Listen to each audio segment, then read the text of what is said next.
Yo, what's poppin', my beautiful people? It's your boy Luxyyy back with another video, and today we are going to be talking about our top 3 tier 10 tank destroyers. And to start off, I want to talk about my relationship with tank destroyers being very, very bad.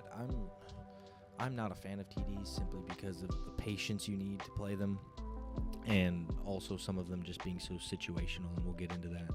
But yeah, me and TDs aren't very good. And another thing I want to bring up is why I'm not doing premiums. Because if I did a list based on premiums, I think my honorable mentions would probably be the 268 version 5. Well, I think that's one of the only tier 10 premium TDs. But yeah, number 3 would be the Tehran, number 2 would be the Tehran, and number 1 would be the Tehran. That's why I'm not doing any premium tanks. And yeah, like I said, me and TDs don't go great together, so this is really just it was a little hard for me, and I'll talk about it when I get there. But anyway, let's get to some honorable mentions, starting with our first honorable mention right now. And our first honorable mention is going to be the Grill 15. Now, the Grill 15 is actually personally my favorite tier 10 tank destroyer. Of course, I'm talking about these are the top 3. These aren't my favorite, so it was hard to base it off of. But the Grill 15 is very fast and agile. It's nearly undetectable if you build it right. It's got 0.25 accuracy with a great 750 alpha gun. The only setbacks is it doesn't have a fully rotatable turret. However, it does have a turret, which some TDs don't. And another thing is it just doesn't have any armor, but without the armor and without the turret, it makes up for it in gun and speed. This thing can just zip around the battlefield, lightning quick, get to its spot, get to its bush that it needs to be in, and just hide from the enemy and just pelt them with its 750 damage gun.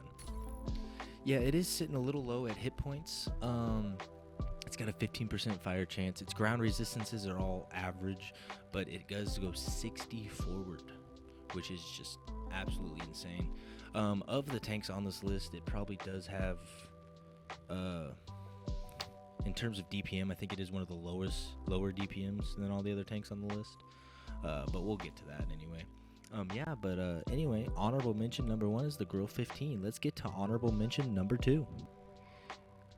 Alright, and honorable mention number 2 is the Object 268, and this tank almost snuck its way into my top 3. I really wanted it to be in my top 3 because I love it, but the only reason I kept it out was simply because it just doesn't have a turret, and that is a big setback for a lot of these TDs, simply just because without the turret, it does take away a lot from the versatility.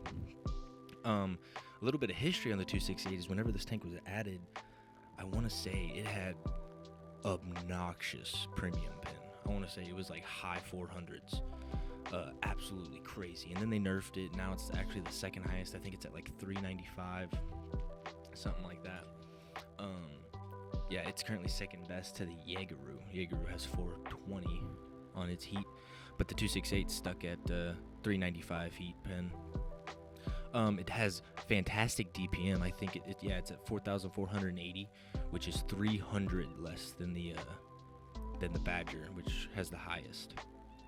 Its 850 alpha gun is amazing, but again, that turret really sets this tank back. But also, it is decently fast at 48 kilometers per second, or kilometers per second. Jesus, we're traveling at light speeds here.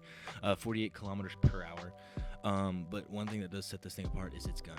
11.38 second reload time, 5.27 rate of fire with a 0.26 accuracy. With the way I've built this thing, it's just an absolute monster and a beast. And if you just want to just pin everything, load up your premium, and just slap them with the 850. And this one, I feel like the 268 has a tendency to really loves to roll for like 613, something really low, and then you shoot somebody else roll for like 1,009. I love the 268. It's one of my favorite tier 10 tank destroyers. Which will also lead me in my next point, where I do want to go over like my favorite of each tier, and we'll get to those after I'm done doing these lists.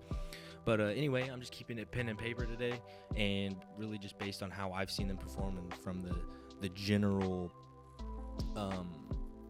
from like what the general population tends to say is better at tier 10. Anyway, that's the 268. Let's get to our final honorable mention. And our final honorable mention is a tank that I felt I had to include for one reason. And it's because if you do find yourself in the wrong place at the wrong time, this tank can make you pay for it. It is the Waffenträger Alfie 100. The Waffenträger Alfie 100 gets two guns, 128 and 155.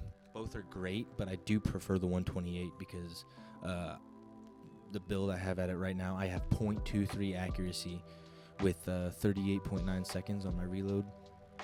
And with that 128, I mean, you get 276 pen with standard, 352 premium pen with 560 alpha. Absolutely nuts. It's just if a tier 8 or a tier 9 finds its way in front of your 4 shells, it's not going to live very much longer. And it used to have 5 shells in its 128 and 4 shells in its 155, so it used to be even worse. But I honestly feel like the World of Tanks community has adapted around this tank because it was pretty nuts when it was added, but it's very susceptible to HE. Like a lot of people, whenever they see Waffles, just spam HE at it and it dies pretty quick. That's why I'm kind of keeping it off of my top 3 just because of that. Another thing that this thing has is it does have a fully rotatable turret, which does give you some versatility, and it weighs a lot. And its hull armor really isn't even that bad. It's just its big dinosaur-looking turret, which only has, 10 millimeters on the sides. So it is just an HE magnet. And I love shooting HE at Waffles now, and I've adapted.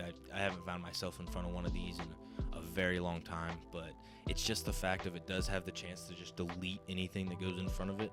That is why I'm including it in my honorable mentions. So yeah, honorable mention number 1, Girl 15, into the 268, into the Waffle. So those are the 3 honorable mentions. Let's get to number 3. And at number 3, we have the FV4005, aka the shit barn, as people like to call it. The reason this one was hard for me because I personally am not a fan of the 4005. However, from everyone I talk to and everyone I play with, the 4005 is on most of their top 3s, and I just felt I had to include it. So yeah, a little bit about the 4005. It wasn't added when the Death Star was added, and the Death Star being the 215B183. It's called the Death Star because that's what Mighty Jingles called it a long time ago, and it just kind of stuck. But they used to have Hesh that did 1850 alpha. That's the health of a fat chat in one shot if they pinned. And then they nerfed them, and their AP rounds are actually really good. And I don't even really run Hesh in them. I run 5 on each. But I'm talking about both the TDs collectively, the 215B and the 4005. I really do like their AP rounds, and their regular HE is kind of like the old Hesh, to where if you don't pin, you still hit for 600, 700 damage. So I actually prefer regular HE over Hesh. But yeah, the AP rounds now are just fantastic. And so I'm going to justify why I put this tank at number 3, and it's simply because it's turret, 14 millimeters, and once you're spotted, you're just a big, juicy target for HE rounds, just like the Waffle. Only this one only has 180 degrees of gun traverse compared to the Waffle's 360. So the 4005, I feel, just performs better because you don't have to deal with an autoloader. And to compare this thing with something like the Tehran, where they took the Tehran straight from Modern War and didn't change anything on it, and now it's the most overpowered tank, I think if you made it about as fast as the 405, it'd be more balanced, in my opinion.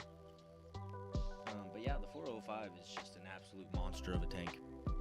But I'm keeping it number 3 just simply because of its armor and its big profile that people just love to shoot. However, you play it right, you play it well, you can use its big 183mm gun to your advantage and just decimate your enemies. So that's the 4005. Let's get to number 2. So number 2 and number 1 were really hard for me because, again, not a big TD fan. I actually went to my friends that like to play TDs more, and you'll see them in the gameplay. They're in my platoon when I was getting the gameplay for the tanks and whatnot. But this one was really hard. But at number 2, I put the Badger. the Badger is, if put in the right position, best tank in the game, because it's DP. Like, I was actually playing it earlier, and I hadn't played the Badger in a long time, and it felt like I was playing a T62A with 480 alpha. It was absolutely nuts. Reload time of almost 6 seconds, 6.04.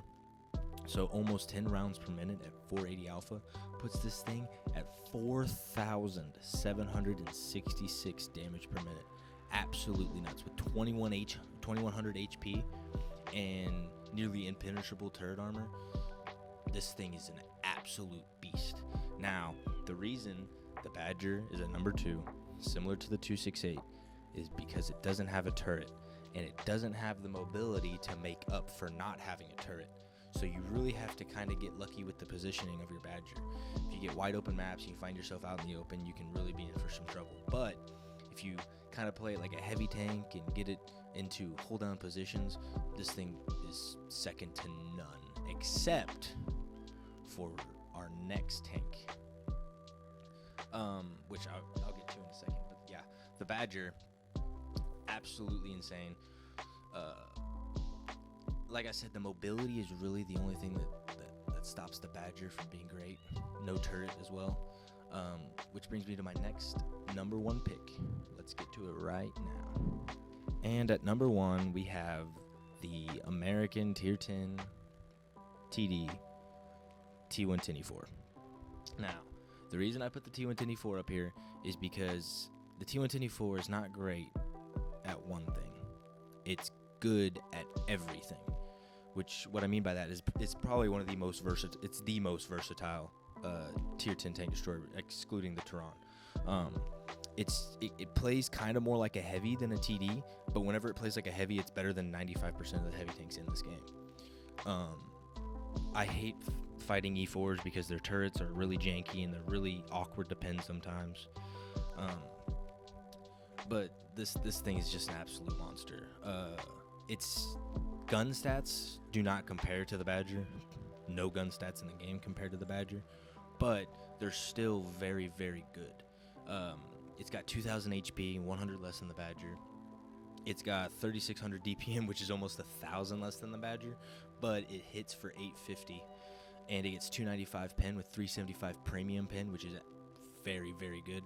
Only 11.75% fire chance, because I think it was at 20%, but I run a crew skill to reduce that because it was very high.